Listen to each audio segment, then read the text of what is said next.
బెంగళూరు సమీపంలో ఆదివారం రాత్రి రేవ్ పార్టీ జరిగింది. బర్త్డే పేరుతో ఓ ఫామ్ హౌస్లో జరిగిన ఈ రేవ్ పార్టీపై పక్కా సమాచారం అందుకున్న పోలీసులు దాడి చేశారు. పెద్ద ఎత్తున డ్రగ్స్, కొకైన్ స్వాధీనం చేసుకున్నారు.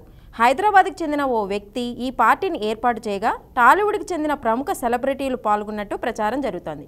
అదేవిధంగా తెలుగు సినీ నటి హేమ ఉన్నట్లు వార్తలు వచ్చాయి. దీంతో ఆమె వెంటనే ఓ వీడియో వదిలి క్లారిటీ ఇచ్చింది. అయితే ఇక్కడే ట్విస్ట్ బయటపడింది. తాజా సమాచారం ప్రకారం హేమ బెంగళూరులోని ఫామ్ హౌస్లోనే ఉన్నట్టు తెలుస్తోంది. హేమ అక్కడే ఉందనే విషయాన్ని కన్నడ మీడియా కూడా కోడేకొస్తోంది. కన్నడ మీడియాకు హేమ ఫోటో లభించిందని, అదే డ్రెస్లో హేమ విడుదల చేసిన వీడియో ఉందని సమాచారం. అదేవిధంగా బెంగళూరు పోలీసులు కూడా హేమ ఉన్నట్లు ధృవీకరించినట్టు వార్తలు వస్తున్నాయి. సోమవారం ఉదయం ఆమె ఓ వీడియో విడుదల చేసి తాను హైదరాబాద్లోని ఫామ్ హౌస్లో ఉన్నానంటూ బెంగళూరు రేవ్ పార్టీకి తనకు సంబంధం లేదని వీడియో రిలీజ్ చేసింది. కానీ ఆ వీడియో కూడా బెంగళూరు ఫామ్ హౌస్లోనే ఓ పక్కకు వెళ్లి హేమ రికార్డ్ చేసినట్లు తెలుస్తోంది. హేమతో పాటు ఆమె స్నేహితుడు చిరంజీవిని పోలీసులు అరెస్టు చేశారని సమాచారం. ఈ రేవ్ పార్టీలో దాదాపు 100 మంది సభ్యులు ఉన్నారని, అందులో 70 మంది అబ్బాయిలు, 30 మంది అమ్మాయిలు ఉన్నారని పోలీసులు తెలిపారు.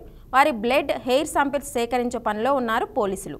అసలు ఈ రేవ్ పార్టీలో ఏం జరిగింది, ఎవరెవరు ఉన్నారనేది త్వరలోనే పోలీసులు వెల్లడించే అవకాశం ఉంది.